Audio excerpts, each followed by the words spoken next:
안녕하세요. 청소년 여러분 반갑습니다. 저는 30년 넘게 서울 시내 한 고등학교에서 학생들을 가르치며 20년 가까이 기독교 동아리를 지도했는데요. 교회를 다니지 않는 학생들은 대부분 기독교에 별로 관심이 없고, 교회를 다니는 학생들 중에는 예수님이 누군지, 우리가 구원을 어떻게 받는지 아무것도 모르고 그저 친구 따라 다닌다는 아이들이 있는 것을 보고 참 많이 안타까웠답니다. 지금까지 살아오는 동안 결코 후회하지 않는 가장 탁월한 선택이 기독교를 알게 되고 예수님을 믿은 것이라고 자신있게 말할 수 있는 저는, 우리 청소년 여러분들도 모두 기독교에 대해서 관심을 가지고 복음에 대해 알게 되며 예수님을 만나고 그분을 믿음으로써 저처럼 기독교 신앙을 가진 것이 인생 대박이며 최고의 행복이라고 고백할 수 있게 되기를 간절히 바라는 마음으로 이 영상을 제작하게 되었습니다. 영상이 어설프더라도 내용은 너무나 중요한 것이니 끝까지 시청해 주시길 바랍니다. 청소년을 위한 기독교 알아보기라는 제목으로 5편의 영상을 올릴 계획인데요. 1편에서는 하나님은 정말 계시는가? 2편에서는 인간은 어떤 존재인가? 3편에서는 예수 그분은 누구인가? 4편에서는 예수는 왜 십자가에서 죽어야 했는가? 5편에서는 구원의 확신을 다루며 함께 기독교 복음의 기본적인 내용들을 소개해 드릴까 합니다. 오늘은 그 첫 번째 시간으로 기독교란 어떤 종교인가 하는 기독교에 관한 상식과 함께 하나님은 정말 계시는가 라는 주제를 다뤄보도록 하겠습니다. 우리는 학교에서 기독교를 불교, 이슬람교, 힌두교 등과 같이 종교의 하나로 배웠지요. 기독교가 종교라면 기독교는 어떤 종교라고 정의를 내릴 수 있을까요? 여러 가지 표현이 있을 수 있겠지만 간단히 말하면 인간의 죄와 죽음으로부터의 구원이 괄호를 믿고 죄사함 받음으로만 가능하며 하나님과 이웃에 대한 사랑의 실천을 강조하는 종교라고 할 수 있겠습니다. 여기서 괄호 안에는 인류 역사상 가장 유명한 분의 이름을 넣어야 하는데 누군지 아시겠죠? 네, 예수 그리스도입니다. 기독교는 예수 그리스도로부터 시작된 종교입니다. 예수를 그리스도로 믿는 종교가 기독교입니다. 예수를 그리스도로 믿는다고 하니 여러분 중에 예수를 이름으로 그리스도를 성으로 생각한 사람은 이게 무슨 말인지 이상하게 들릴 거예요. 석가모니의 성이 석시고 이름이 가모니가 아니듯이 예수 그리스도가 둘 다 성과 이름은 아니랍니다. 예수는 이름이 맞습니다. 주는 구원이시다라는 뜻이지요. 그러나 그리스도는 성이 아니라 직명이랍니다. 직분의 명칭이지요. 그 뜻은 기름 부음을 받은 자라는 의미입니다. 그리스도는 헬라어인데 이것을 히브리어로는 메시아라고 합니다. 그러니까 예수 그리스도는 예수는 그리스도이시다라는 고백이며 선언인 것입니다. 쉽게 말하면 예수는 구세주라는 말이지요. 예수 그리스도를 영어로 표현해 보면 예수는 Jesus, 그리스도는 크라이스트라고 발음하지요. 이걸 한자로는 어떻게 표현하는지 보신 적이 있나요? 예수는 한자로 이렇게 표현하고 야소라고 읽습니다.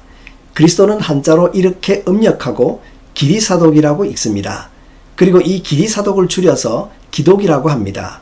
그러니까 그리스도에 해당하는 한자말이 기리사독인데 그것을 줄여서 기독이라고 하니 기독과 그리스도는 동일한 뜻의 단어가 되지요. 곧 그리스도교가 기독교입니다. 기독교에는 세계적으로 크게 3대 종파가 있습니다.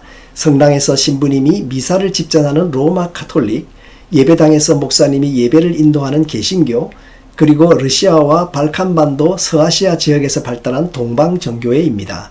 우리나라 개신교에는 장로교, 감리교, 성결교, 순복음교회 등의 많은 교파가 있고 여기서 파생한 이단들도 많이 있어서 교회를 선택할 때 특히 조심해야 합니다. 이 3대 종파를 통틀어 기독교라고 부릅니다. 이제 신은 과연 있을까? 신의 존재에 관하여 생각해 보기로 합니다. 신이란 사람이 믿고 섬기는 대상으로서 초인간적, 초자연적 위력을 가지고 인간에게 화복을 내린다고 믿어지는 존재를 말합니다. 기독교에서는 이 신이 하나밖에 없는 유일신이라고 믿으며 하나님이라고 부른답니다. 그러면 이 시간의 주제인 하나님은 정말 계시는가에 대하여 함께 생각해 봅시다. 기독교 경전인 성경은 우리가 살고 있는 이 세상 자연 만물이 하나님이 계시다는 사실을 증거하고 있다고 가르칩니다. 그래서 우리는 한 가지 질문을 던짐으로써 하나님의 존재에 관해 생각해 보려고 하는데, 그 질문은 우주의 기원에 관한 질문입니다. 이 세상 모든 만물은 어떻게 해서 존재하게 되었을까요? 하늘엔 매일같이 태양이 지나가고 달과 별들이 뜨고 집니다. 산과 들에는 풀과 나무가 자라고 계절에 따라 여러 가지 꽃들이 피고 집니다. 밤과 낮은 한 번도 어김없이 언제나 규칙적으로 되풀이 되고 1년의 주기도 규칙적으로 반복되면서 우리는 나이를 먹습니다. 사시사철 계절의 변화가 규칙적으로 이루어지기 때문에 우리는 내년 여름이나 가을의 여행 계획도 세울 수가 있는 겁니다. 우리가 태어나면서부터 이 규칙적인 현상들을 보며 살아왔기 때문에 이 모든 것을 당연한 것으로 생각하지만 가만히 한번 생각해 보세요. 정말 신비하고 오묘한 현상이 아닌가요? 이 세상 자연 만물은 어떻게 해서 생겨났으며 그 만물 가운데 신비로운 현상들은 왜 일어나고 있을까요? 이 질문에 대하여 우리들의 이성으로 생각할 수 있는 답은 두 가지밖에 없습니다. 하나는 오랜 세월에 걸쳐 우연히 저절로 생겼다는 것이고 다른 하나는 누군가 절대자가 있어서 이 모든 것을 만들었다는 것입니다. 이 두 가지 외에 다른 대답이 있나요? 우리는 이 왼쪽의 견해를 진화론이라 하고 오른쪽의 견해를 창조론이라고 부릅니다. 그런데 우리가 학교에서 과학 시간에 잘못 배우는 것이 있어요. 진화론이 과학이라는 것입니다. 진화론이 정말 과학일까요? 그렇지 않습니다. 수백만 년에 걸쳐 일어났던 진화의 과정을 지켜본 사람은 아무도 없습니다. 중간 단계의 전이를 완전하게 설명하지도 못하는 몇 가지 화석들을 가지고 진화가 일어났을 것이라고 추측하고 믿는 것이 진화론입니다. 추측하고 믿는 것은 창조론도 마찬가지지요. 하나님이 태초에 세상 만물을 만들었을 것이라고 추측하고 믿는 것이 창조론입니다. 그러므로 진화론과 창조론은 둘 다 믿는 것입니다. 증명된 과학이 아닙니다. 둘 다 신념이라는 말입니다.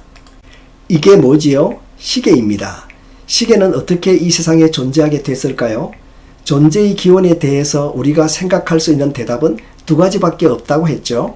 하나는 우연히 저절로 생겨서이고 다른 하나는 사람이 설계하고 만들어서입니다.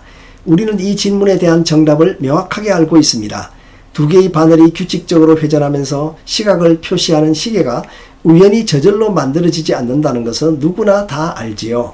이 그림이 무엇을 나타내는지 아시죠? 태양계입니다. 우리가 살고 있는 지구를 비롯하여 여러 행성들이 태양 둘레를 회전하고 있다는 거 알고 있지요. 이 행성들은 수천 년 동안 자신의 정해진 궤도를 돌고 있습니다. 시계의 두 바늘처럼 규칙적으로 회전을 합니다. 참으로 신기하지 않나요? 태양계의 이 모든 행성의 규칙적인 회전 운동은 왜 일어날까요? 우연히 저절로 생겨나고 그 후에 그렇게 규칙적으로 계속 돌고 있을까요? 태양과 지구 사이의 거리, 이거 굉장히 중요합니다. 이것을 라이프 존이라고 하는데 이것이 태양과 지구 사이 거리의 1%만큼만 가까워지면 어떤 일이 일어나겠습니까? 지구가 뜨거워서 생물이 거의 살 수가 없게 됩니다. 또 1%만큼만 멀어지면 어떻게 될까요? 추워서 생물이 거의 다 얼어 죽습니다.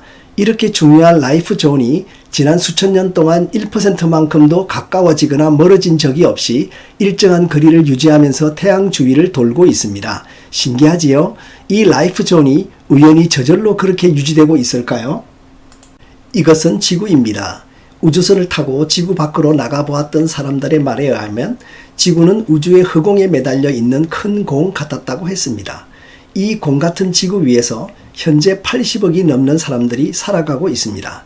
지구 위쪽에서도 살고 지구 옆쪽에서도 살고 지구 아래쪽에서도 삽니다. 지구가 둥글기 때문에 옆이나 아래에 사는 사람들은 다 미끄러져 아래로 떨어져 버릴 것 같은데 이상하게도 모두 지구에 붙어서 치열하게 잘 살아가고 있습니다. 왜죠? 네, 지구의 중력 때문입니다. 희한하죠? 중력은 왜 존재해서 작용하고 있을까요? 이 중력이 우연히 저절로 생긴 것이라면 어떤 날은 중력이 세서 몸을 일으키기가 힘들고 그 다음 날은 중력이 약해서 공중으로 점프를 하면 몸이 높이 올라가는 일도 생길 것 같은데 중력의 세계는 늘 일정하여 지구 위에 사는 80억의 사람들이 안정된 생활을 할 수 있습니다. 지구의 중력이 우연히 저절로 생긴 걸까요? 아니면 누군가 공 같은 지구를 만들 때 중력도 함께 만든 걸까요? 여기 두 개의 사물을 놓고 생각해 봅시다. 왼쪽은 시계, 오른쪽은 실제로 땅에 심으면 싹이 나는 씨앗입니다. 우리가 어느 것을 만드는 일이 더 쉬울까요? 당연히 시계라 해야겠지요. 시계는 우리가 만들었고 또 얼마든지 만들 수 있지만 씨앗은 만들지 못합니다. 씨앗의 모형을 만들 수는 있어도 실제로 땅에 심어서 싹이 나는 씨앗은 첨단 과학이 발달한 오늘날에도 우리가 만들 수 없습니다. 씨앗은 시계보다 훨씬 만들기 어렵습니다. 자, 그러면 이 두 개의 사물이 자연 속에서 저절로 생겨난다고 생각해 봅시다. 우연히 저절로 만들어질 수 있다고 가정한다면 어느 것이 더 쉽게 만들어져야 할까요? 당연히 시계겠지요. 시계가 씨앗보다 만들기 쉽다고 했잖아요. 씨앗은 우리가 만들기에도 어려운 것이니 우연히 저절로 생겨나는 것도 아주 어려운 일 아니겠습니까? 그런데 우리가 만들기 쉬운 시계도 자연 속에서 저절로 생겨나는 일이 결코 없는데 시계보다 훨씬 더 만들기 어려운 씨앗이 우연히 저절로 생겨났다고 아무렇지 않게 믿는다는 것은 이상하지 않나요? 원숭이에게 인간의 옷을 입히고 인간처럼 행동하도록 아무리 가르쳐도 원숭이는 인간이 될 수 없습니다. 그런데 진화론은 인간이 원숭이로부터 진화하여 인간이 되었다고 주장합니다. 만일 이것이 사실이라면 오늘날 이 지구상에 원숭이와 인간 사이의 중간쯤 되는 존재는 왜 살고 있지 않을까요? 외모만 그런 것이 아니라 지능도 중간쯤 되어 말과 글을 조금은 사용할 수 있고 컴퓨터나 우주선 같은 복잡한 기계는 못 만들어도 옷이나 그릇 같은 기본적인 삶의 도구는 만들 줄 아는 그런 존재, 반은 원숭이고 반은 인간인 존재가 살고 있어야 하는 것 아닌가요?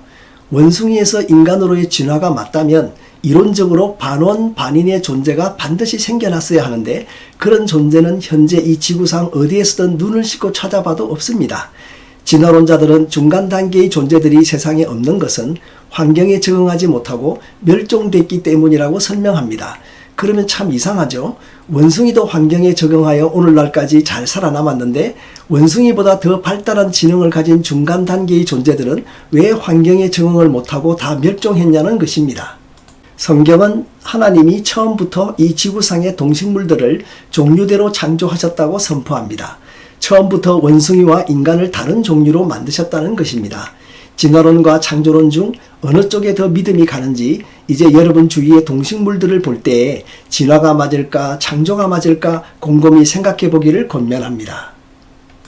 두 장의 사진을 보시겠습니다. 왼쪽에는 비행기 엔진이 보이고 오른쪽에는 육상 빌딩이 보입니다. 비행기 엔진과 육상 빌딩의 공통점 무엇이 있을까요? 잘 생각나지 않지만 저절로 생길 수 없고 누군가가 만들어야 한다는 점은 분명한 공통점이죠. 그런데 이것들을 만들려면 반드시 설계도가 있어야 합니다. 설계도를 보고 제작을 하거나 건축을 하는 거지요. 설계도가 있다면 반드시 그것에 설계자가 있습니다. 설계자 없이 설계도가 저절로 생길 수 없지요. 사람의 몸에도 아주 정교한 기관과 구조가 존재합니다. 몸 안에 뼈가 없다면 우리는 걸어 다닐 수 없을 것입니다.